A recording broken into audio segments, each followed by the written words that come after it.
دې کې به الله ذوالجلال عیسی علیه السلام ته حکم وکړي چې داسې کار دی وسو چې دا خپل ملګري دی کوه تور ته بوځه یو مخلوق یو قسم دی هغه راخوړو چې هغې سره د جنگ د هېڅ چا هم طاقت نشته دې کوه تور ته بوځه عیسی علیه السلام به دا مسلمانان بوځي او کوه تور کې به ډېره کړي چې کوه تور کې ډېره کړي نو خدای پاک به یاجوج او ماجوج راخواره کړي دا یو ځای کې بند دي او سکندر ذوالقرنین هغه ورته یو بند والی دی نبی علیہ السلام فرمایي دوی لګیا دي هغه بند کنې باسي هغې کې چې دوی داسې وړه غوندې سوړه پیدا کړي وی یاره بس لږ کار هم پکې وکړه او سار له به یې کښېږدي که نه و چې سار له راځي نو بیا ورته خدای هغه بند کړي نو چې کله د دې د ماتوالي ورځ را نږدې شي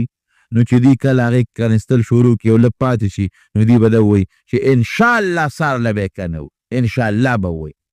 نو هغه سوړه به خدای بند نه کړي نو چې سار راشي نو به یې که نه دوی به راخطا شي او دوی به داسې وه که هم من کل حدب ینسلون هر لوی ډېری نه او په منډه رواني دوی چې کله راشي په دغه یو دریاب د لوی بحیرې ته وري په هغې به راشي نو چې په هغې راشي نو هغې کې هغه لومبي خلک به ترې اوبه وڅکي تږي به نو چې اوبه هغه لومبي خلک وڅکي نو دوی دریاب سیند نو چې هغه اخري خلک پرې راځي نو اوبه به پکې نه نو هغې به هغه نورو مرګو ته چې هلکه دلته چېته اوبه تېرې شوي دي ښه ځای لوند دی دومره به دنیا وي هغې به صرف شروع کړي د دنیا په دې مخلوق دنیا کې خو به نور څوک نه د عیسی علیه السلام چې کوم مسلمانان دي هغه به هغه پټ کړي باقي به کافر وي هغه خو به مړه شي نو بیا به وایي چې یاره د دنیا هغه د ځمکې والا خلک هم تباه کړل دا غوا او میخې او ځنګلي حیوانات هر څه به وخوري ختم به یې کړي راځئ چې اسمان والا خدای سره جنګ شروع نو غشي به بر اسمان ته ولي نو خدای پاک بیا وله د وینې سره را واپس کوي تک سره نو دوی به وایي چې هغه اسمان والا فرشتې مونږ مړې کړې دی چې ګرځو که په دې ګوټ مټ کې څوک پاتې شي دغې وخت یو په کوه تور کې به مسلمانانو بیا ګورې تکلیف راشي د مسلمان ژوند د تکلیف دی دا یې تکلیف به راشي چې نبي علیه السلام فرمایي د سلو اشرفو نه به هغوی له یو د هغوی سر بهتري سل اشرفې به ورکوي خو د هغوی یو سر به پرېږدي خو څوک بیا نه ورکوي وله وي به نه دومره به تکلیف کې وي عیسی علیه السلام به خدای ته زاري شروع کړي چې خدای دا پس مصیبت په بل لاس جوړېد خدای دا قوم هلاک کړي نو خدای پاک به د هغوی په دې اولو په دې ترخونو کې دانې راوخېږي ټول به داسې مړه شي لکه یو سړی چې یو ځل به ټول مړه شي چې مړه شي عیسی علیه السلام ته به خدای وایي چې دښمن دې هلاک شو راځه اوس عیسی علیه السلام سره د ملګرو چې بار ته راوځي نو ټوله ځمکه به یو لیش ځای به داسې نه چې هغه د یاجوج او ماجوج نه خالي نه هر ځای به ډکي او بوی به ځي خدای دې نه به اوس مونږ دې ځمکه کې اوسېږو څنګه الله به یو قسم مارغان را پیدا کړي هغې به یې په خوله کې نیسي او دریاب ته به یې غورځوي دې لوی دریاب ته بیا به خدای باران وکړي باران سره به خدای ځمکه پاکه کړي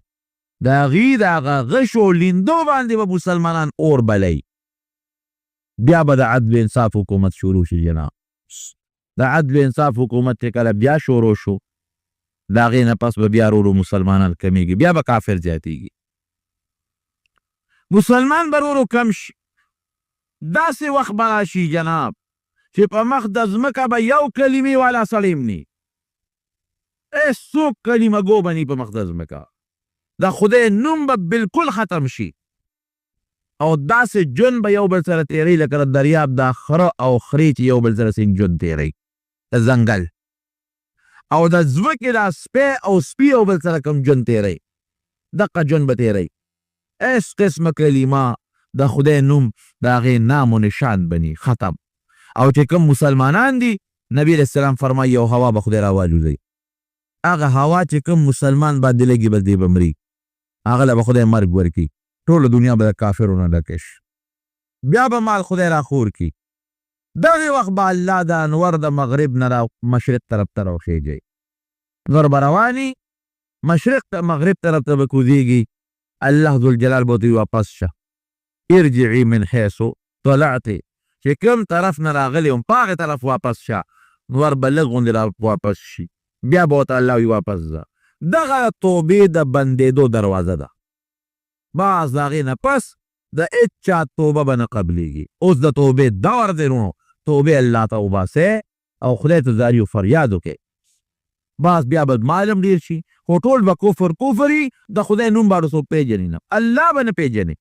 نبی علیه السلام فرمایي که نه لا تقوم الساعه حتی لا یقال فی الارض الله الله، تر هغې پورې به قیامت نه راځي تر څو پورې چې په دې مخ د ځمکه د الله الله نوم اخیستلی کېږي.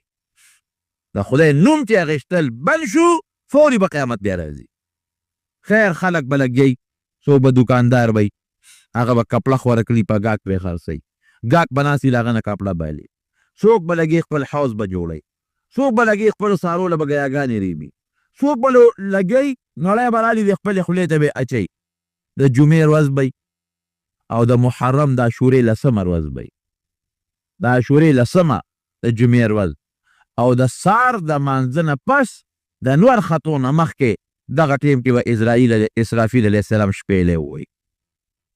شپېلې ووایي دې شپېلې سره به د ټولو خلکو نه ساګانې والوځي، ختم به شي. هغه انسان چې نوړۍ یې خولې ته اوچته کړې ده خولې ته به یې ونه رسي او سا به ترې وخېږي. هغه انسان چې کپړی ګاک ته خوره کړې ده را وبه یې نن غاړي او سا به ترې وځي. هغه انسان چې هغه خپل حوض لیوه هغه به پرې هغه خپل خټه وانه کړي چې سا به ترې وځي. بس مکمل قیامت چې ته ویلې کېږي دا ټولې ساګانې به وځي. په قبرونو کې چې کوم خلک دفن دی که مسلمانان دي او که کافران دي د هغې روحونه به هم لاړ شي د اسرافیل علیه السلام په شپېلی کې به ورننوځي. دغې وخت نه مکمل روحونه ټول د اسرافیل شپېلی ته لاړل، عذاب د قبر او خوشحالي او هر څه بند، روحونه لاړل ختم شو. یو مضبوط ګړزار به شروع شي، اسمان به ټول ټوټې ټوټې به شي ختم، ځمکه به داسې والوځي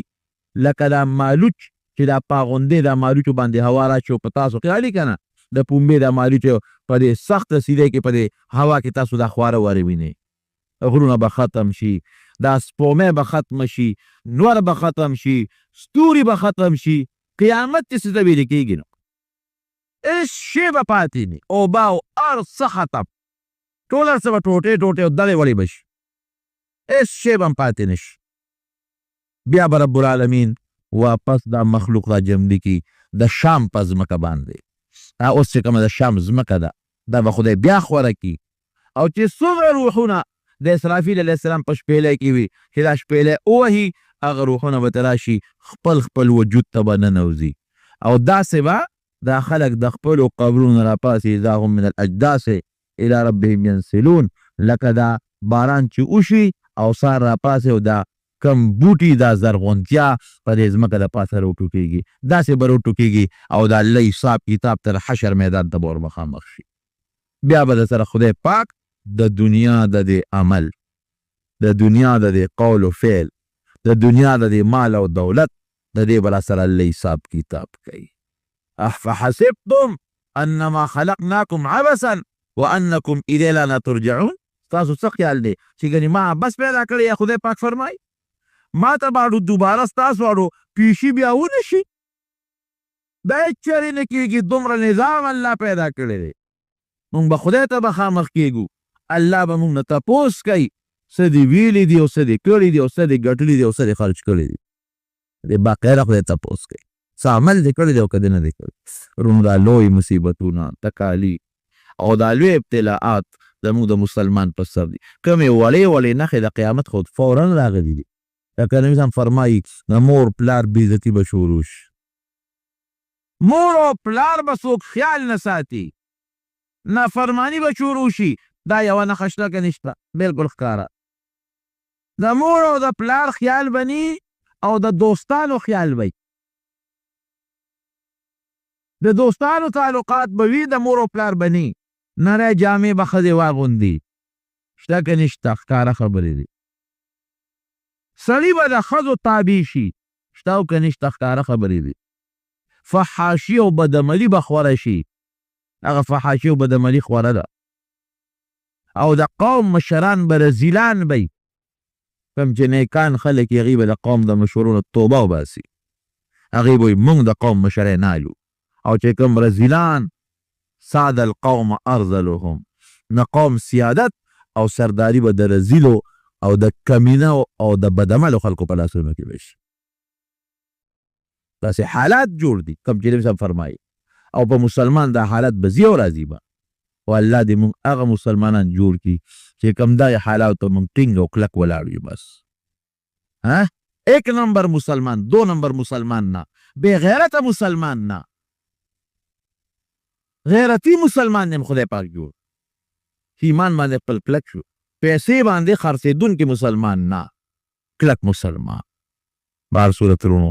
د عیسی علیه السلام متعلق خبره مې شروع کړې وه او هغه مې درته خلاصه کړه. عیسی علیه السلام د رب العالمین یو لویه نښه ده.